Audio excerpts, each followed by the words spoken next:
बिस्मिल्लाहिर्रहमानिर्रहीम। अस्सलामु अलैकुम ख़वातीन व हज़रात, उम्मीद करते हैं आप बमाअहल व अयाल जहाँ भी होंगे खैरियत से होंगे, इज़्ज़त व तकरीम के साथ होंगे। नाज़रीन, अवाम पे एक और शब खूं इस इम्पोर्टेड हुकूमत ने मार दिया। इस बारे में भी आज हम बात करेंगे आपसे। फिर इमरान ख़ान साहब के ऊपर जो एक मज़हब कार्ड के नाम पे जाली वीडियो चला के ख़बर चलाई और उसके अंदर हमारा कौमी नशरियाती इदारा शामिल है, हम उसके ऊपर भी आपसे बात करेंगे। फिर हम आपसे बात करेंगे लाल मस्जिद के हवाले से, जो मुशर्रफ दौर में एक फ़ौजी ऑपरेशन के ज़रिए खाली करवाई गई थी और वहाँ पे बहुत मामलात गंभीर हुए थे। हम उस बारे में भी बात करेंगे। और इन सब बातों के करने के अलावा सबसे पहले तो हम आपसे दरख्वास्त करेंगे कि सैलाब ज़दगान बहुत मुश्किल हालत में हैं, ख़ास तौर पे दादू के इलाके के रहने वाले बहुत कस्म कुर्सी की हालत में हैं। आपसे दरख्वास्त है कि सैलाब ज़दगान की भरपूर इमदाद करें और जो कुछ भी उनके लिए कर सकते हैं वो आप कीजिए। शुक्रिया। अच्छा, सबसे पहले तो हम बात करते हैं मज़हब कार्ड के बारे में जो ख़ान साहब ने की है।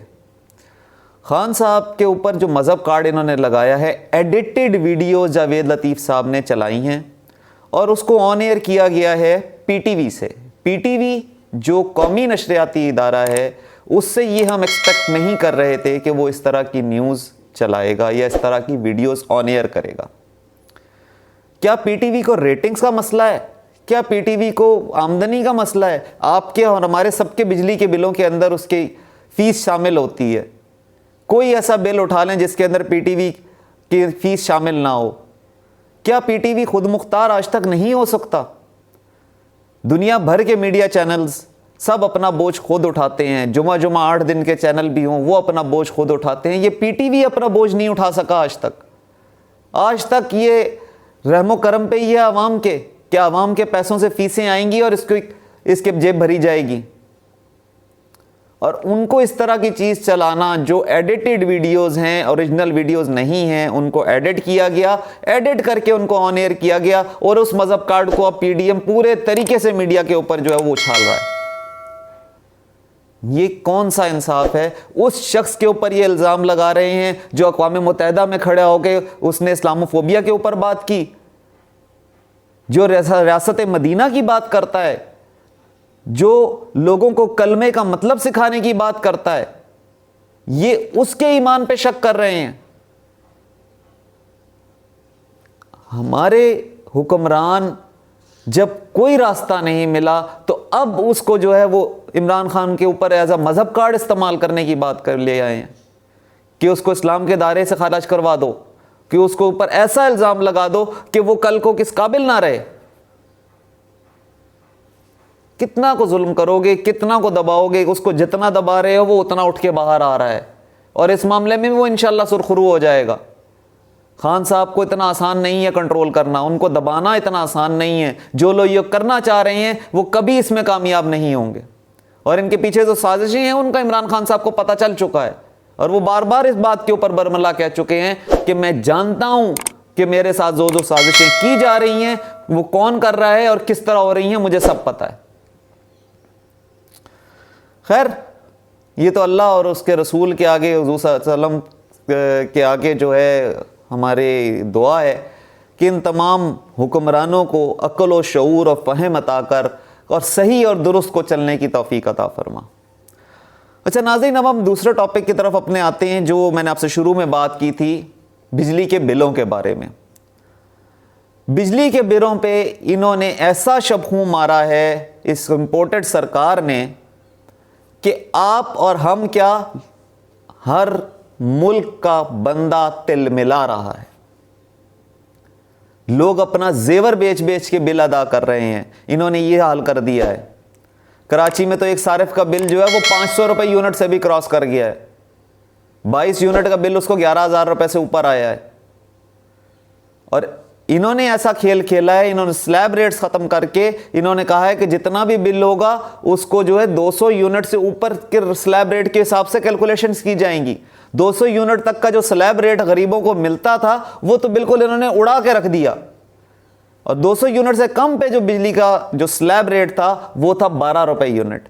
इन्होंने उसको तो बिल्कुल उड़ा दिया, उसको सीधा सीधा उठा के 18 रुपए पे ले गए, और जो 18 रुपए वाला यूनिट था उसको उठा के ये 34 रुपए पे ले गए, और 34 वाले यूनिट को उठा के ये 38 रुपए पे ले गए।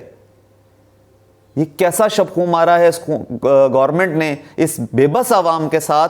और ऐसे हालात में जब वो पहले ही महंगाई के दलदल में धंसे हुए हैं, तो आप खुद सोच सकते हैं कि ये क्या करना चाह रहे हैं, और आवाम को तबाही की तरफ धकेल रही है, उनको खुद उकसा रहे हैं कि आओ हमारे खिलाफ बगावत करो। फिर इसके अलावा एक और इन्होंने जब बिजली के बिलों में ड्रामा किया है, फ्यूल प्राइस एडजस्टमेंट के नाम पे जो इन्होंने पिछले 2 महीने में आपसे वापसी का इन्होंने ऐलान किया था, वो अब सुनने में ये आ रहा है कि अक्टूबर, नवंबर और दिसंबर के बिलों में वो आपसे कलेक्ट किया जाएगा 3 किस्तों के अंदर। यानी आपको माफी नहीं मिलेगी, आप किसी तरफ से बच नहीं सकते, आपको रिलैक्स नहीं मिलेगा। खान साहब ने तो सीधा सीधा रिलीफ दिया था, और ये उसके बदले जो है फ्यूल प्राइस एडजस्टमेंट के नाम पे जो इन्होंने पहले उड़ाया, उड़ाने के बाद उसको अक्टूबर, नवंबर और दिसंबर के बिलों में आप पर दोबारा डाल के भेज देंगे। कितना खून करेंगे ये आवाम का, माशी कत्ल कितना करेंगे। ये माशी कत्ल है सीधा सीधा लोगों का। किसी ने एक तस्वीर पोस्ट की थी कि बिजली के बिल के ऊपर सोने की बालियां रखी हुई हैं, और वो साथ कैप्शन था कि हमारे पास और तो कुछ नहीं है, हम ये सोने की बालियां बेच के जो है बिल अदा कर रहे हैं।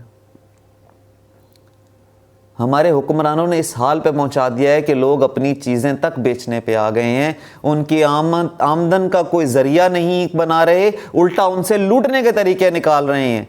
वो पुराने वक्तों का एक कार्टून याद आता है कि जिस कार्टून के अंदर नज़र आ रहा होता था कि आवाम जो है वो बैठ के गिलास में जूस पी रही है, और एक तरफ से जो है उसके बेलने के अंदर जो है आवाम को डाला जा रहा है।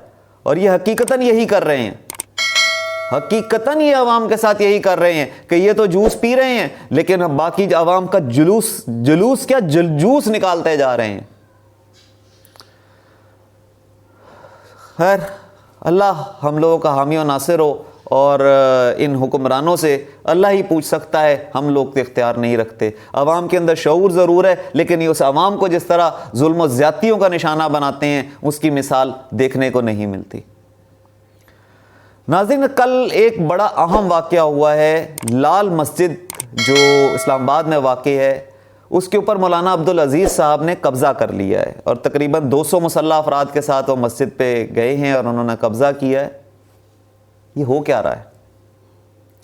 कहाँ हैं हमारी एजेंसियाँ, कहाँ हैं हमारे इदारे, कहाँ हैं पुलिस? पुलिस को तो इन्होंने लगाया हुआ, इस्लामाबाद पुलिस को तो वैसे ही इन्होंने लगाया हुआ कि खान साहब की दौड़ें लगाते रहो भाई, खान साहब के पीछे पड़े रहो, पीटीआई के पीछे पड़े रहो, पीटीआई के लोगों के पीछे पड़े रहो, वो इन सब चीज़ों के पीछे पड़े रहो, और दूसरी तरफ से तो उनका ध्यान ही नहीं है। लेकिन एक लाल मस्जिद एक ऐसे मकाम पर वाक़ई है जहाँ हाई सिक्योरिटी जोन कहलाता है, और उस सिक्योरिटी जोन के अंदर मौलाना अब्दुल अज़ीज़ साहब ने लाल मस्जिद पर कब्ज़ा कर लिया कल। अब इसके पीछे क्या डिटेल्स आएंगी, क्या कुछ होगा, ये तो अब आज की तारीख में पता चलेगा कि क्या होता है, तो फिर उस बारे में हम मज़ीद आपको अपडेट करेंगे। लेकिन हमारा सवाल है कि एजेंसियां, इदारे ये सब क्या कर रहे थे कि एक कैपिटल में, एक दारुल खिलाफे के अंदर मुल्क के इस तरह का काम हो जाए और दिन दिहाड़े हो जाए, तो कैसे? अगले व्लॉग तक हमें इजाज़त दें। चैनल को सब्सक्राइब करना ना भूलिएगा, और वीडियो पसंद आए तो लाइक और शेयर कीजिएगा। अस्सलाम वालेकुम।